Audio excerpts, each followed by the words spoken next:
Today I'll be checking out this nice shocking fact from the Quran. I hope that I'm going to learn something from this today. So guys, I will not pause this video. I want us to listen to all these 9 shocking facts from the Quran, because I believe it's going to be an educative one, so that we can be able to learn 1 or 2 things from there. And you know, Quran is not like the way the Bible is, that you can just go anywhere and get it. It's kind of a little bit difficult for you to get Quran. I will not mind having one, so that at least I can kind of learn a lot in this when it comes to the Islamic belief. So guys, let's continue watching.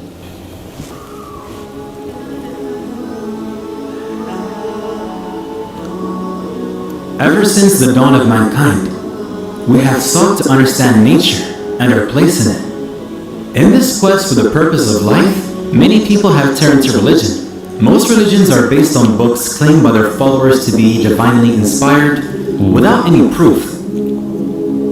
Islam is different because it is based upon reason and proof. There are clear signs that the book of Islam, the Quran, is the word of God, and we have many reasons to support this claim. There are scientific and historical facts found in the Quran which were unknown to the people at the time and have only been discovered recently by contemporary science. The Quran is in a unique style of language that cannot be replicated. This is known as the inimitability of the Quran. There are prophecies made in the Quran and by the Prophet Muhammad, peace be upon him, which have come to pass.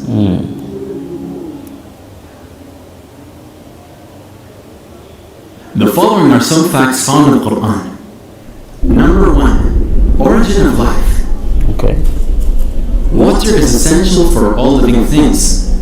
We all know that water is vital to life, but the Quran makes a very unusual claim. We made every living thing from water. Will they not believe? In this verse, water is pointed out as the origin of all life. All living things are made of cells. We now know that cells are mostly made up of water.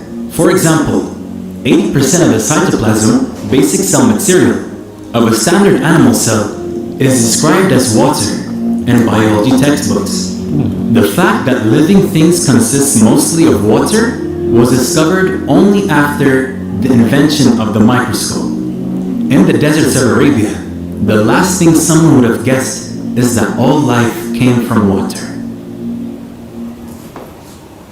Number 2. Iron. Iron is not natural to the earth. It did not form on the earth but came down to earth from outer space. This may sound strange, but it's true. Scientists have found that billions of years ago, the earth was struck by meteorites.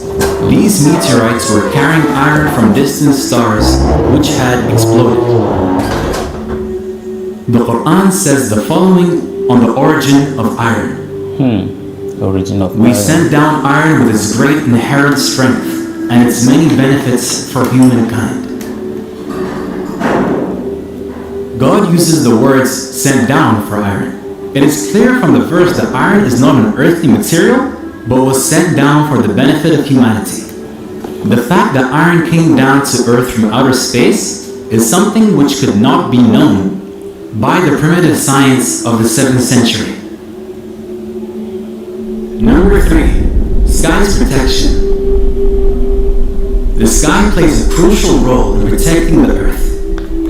The sky protects the earth from the lethal rays of the sun. If the sky did not exist, then the sun's radiation would have killed off all life on earth. It also acts like a blanket wrapped around earth to protect it from the freezing cold of space.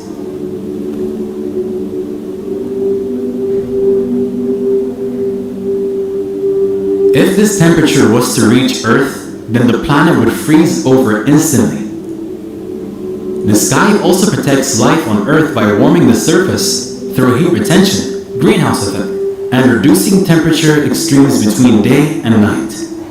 These are some of the many protective functions of the sky. The Quran asks us to consider the sky in the following verse. We made the sky a protective ceiling, and yet they are turning away from our signs. The Quran points to the sky's protection as a sign of God. The protective properties of the sky were discovered by scientific research conducted in the 20th century. Wow. Number 4, mountains. Okay. The Quran draws our attention to a very important characteristic of mountains. Did we not make the earth as a resting place and the mountains as stakes? The Quran indicates that mountains have deep roots by using the word stakes to describe them. In fact, mountains do have deep roots, and the word stakes is an accurate description for them. A book titled Earth by geophysicist Frank Press explains that mountains are like stakes and are buried deep under the surface of the earth. Mount Everest, the height of which is approximately 9 kilometers above ground, has a root deeper than 125 kilometers. The fact that mountains have a deep stake-like roots was not known until after the development of the theory of plate tectonics in the beginning of the 20th century. Number 5. Expansion of the universe. At the time when the science of astronomy was still primitive, the expansion of the universe was described in the Quran, and it is we who have built the universe with our creative power and keep expanding it. The fact that the universe is expanding was discovered in the last century. The physicist Stephen Hawking, in his book A Brief History of Time, writes, "The discovery that the universe is expanding was one of the great intellectual revolutions of the 20th century." The Quran mentioned the expansion of the universe even before the invention of the telescope. Number 6. Sun's orbit. In 1512, the astronomer Nicholas Copernicus put forward his theory that the sun is motionless at the center of the solar system and that the planets revolve around it. The belief that the sun is stationary was widespread amongst astronomers until the 20th century. It is now a well-established scientific fact that the sun is not stationary but is moving in an orbit around the center of our Milky Way galaxy. The Quran mentions the orbit of the sun. It is He who created night and day, the sun and the moon, each floating in its orbit. The Quran would have been wrong according to astronomers just a couple of decades ago, but we now know that the Quranic account of the sun's motion is consistent with modern astronomy. Number 7. The ocean. The Quran uses imagery to convey its deep meanings.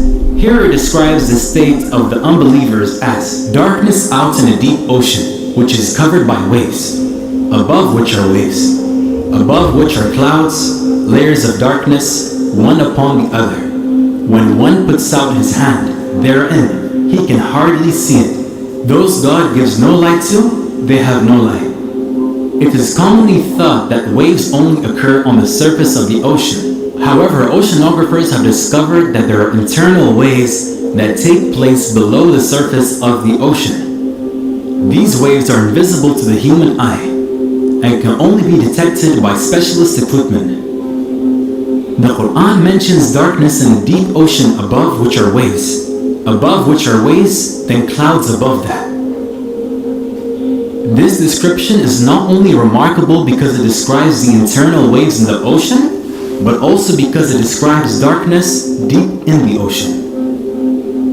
A human being can dive no more than 70 meters without breathing equipment.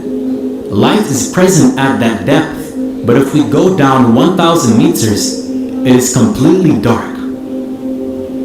1,400 years ago, there were no submarines or specialist equipment to discover internal waves or the darkness deep inside the oceans. Number 8. Lying and movement. There was a cruel, oppressive tribal leader named Abu Jahl who lived during the time of Prophet Muhammad, peace be upon him. God revealed a verse of the Quran to warn him. No, indeed, if he does not stop, we will seize him by the forehead, his lying, sinful forehead.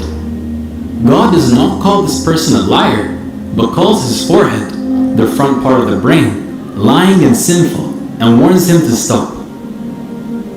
This verse is significant for two reasons. The first is that the front part of our brain is responsible for voluntary movement. This is known as the frontal lobe. A book titled Essentials of Anatomy and Physiology, which includes the results of research on the functions of this area, states, the motivation and the foresight to plan and initiate movements occur in the anterior portion of the frontal lobes, the prefrontal area.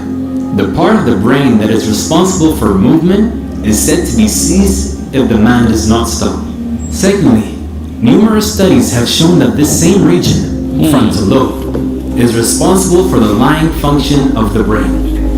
One such study at the University of Pennsylvania, in which volunteers were asked questions during a computerized interrogation, it was found that when the volunteers were lying, there was significantly increased activity in the prefrontal and premotor cortices frontal lobe region. The front part of the brain is responsible for movement and lying. The Quran links movement and lying to this area. These functions of the frontal lobe were discovered with medical imaging equipment, which was developed in the 20th century. Number 9. Pain receptors. For a long time, it was thought that the sense of feeling and pain was dependent on the brain. However, it has been discovered that there are pain receptors present in the skin. Without these pain receptors, a person would not be able to feel pain. Consider the following verse on pain. We shall send those who reject our revelations to the hellfire. When their skins have been burned away, we shall replace them with new ones so that they may continue to feel the pain. God is almighty, all-wise. God tells the people who reject His message that when they are in hell and their skins are burnt off so they can't feel any pain, He will give them new skins so that they continue to feel the pain. The Quran makes it clear that pain is dependent upon the skin. The discovery of pain receptors in the skin is a fairly recent discovery for biology. These are just some of the many facts found in the Quran. It is important to know that the Quran is not a book of science, but that it is consistent with science. To claim that scientific facts in the Quran are due to coincidence would be irrational. The best explanation is that God revealed this knowledge to the Prophet Muhammad. Just like the Quran contains knowledge about the natural world, it also contains information about the inner dimensions of our souls. It relates to our feelings, wants, and needs. The Quran informs us that we have a purpose in life, and that following God's guidance will lead us to inner peace in this life and paradise in the hereafter, and that rejection of His message will lead to depression in this life and hellfire after death. We shall show them our signs in the universe and within themselves, until it becomes clear to them that this is the truth. Is it not enough that your Lord is the witness of all things?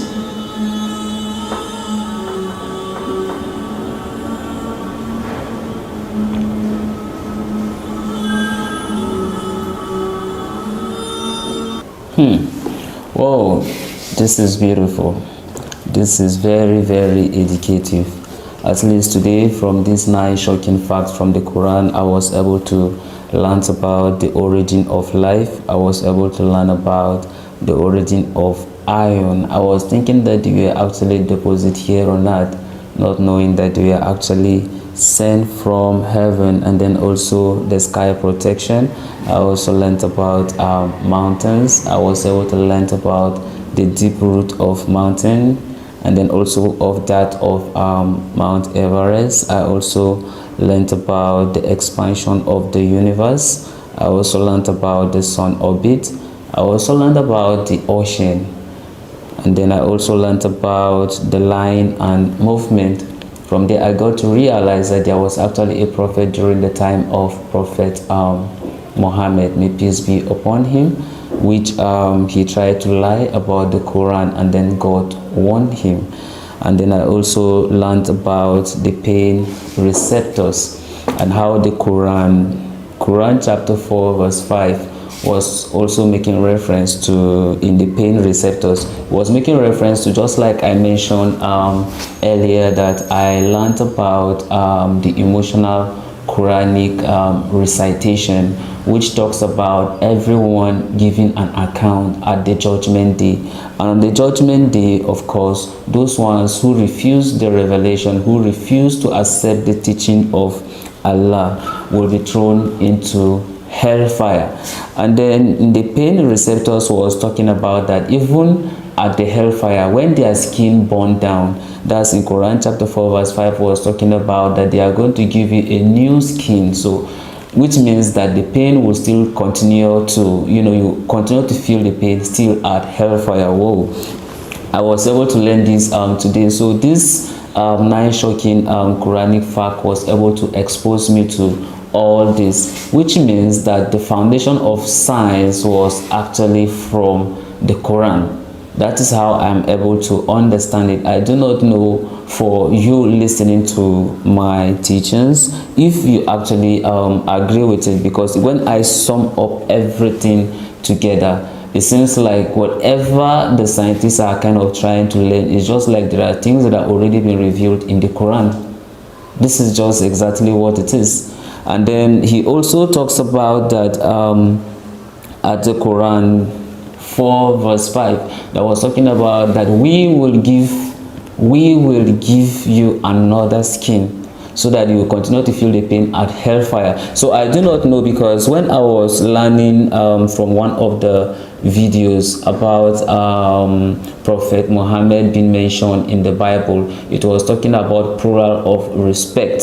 So, and then when we were talking about the we, I do not know, does the we still stands for God saying it, or it was actually Prophet Muhammad who said it, that that we are going to give the skin, since the Quran don't believe in the Holy Spirit. They don't believe that the Holy Spirit and Jesus Christ and God are of three personalities, just like we in the Christians, we call it the Holy Trinity. We believe that there are three people with one personality. They have the same power of operation, even though in the Islam it's not like that. But then I was able to enjoy this video. So guys, if you have any Islamic videos you want me to react to, I want you to drop it at the comment section, because as I am reacting to some of these videos, it exposes me to some new things about life. It would like help me to be able to understand why some things came to existence and how it is that's in according to Islamic religion. And I'm just enjoying this, guys. I'm actually enjoying this, and I will not mind actually having a Quran, so that I can be able to like learn more about Quran, because I do not know if it's an haram for me to go and then purchase a Quran, or it is normal for I don't know whether is it normal. I want to actually ask you guys, is it normal for me to go and purchase a Quran and then be studying Quran despite not being a Muslim? I do not know. Is it haram? Can I go ahead and do that? Because for some of the things I'm actually reacting to, it makes me, I want to learn more. I want to really understand why those things in extent were written, and then to try to look at the context in which those things were written, so that I can be able to like have a clear understanding of what the Quran is trying to say. So guys, if today happens to be the first time of you checking out my channel, don't forget to subscribe to my channel, and if you have any video you want me to react to, just drop it at the comment section and I'm going to check it out. Assalamu alaikum. The peace of the Lord be with you. Bye bye.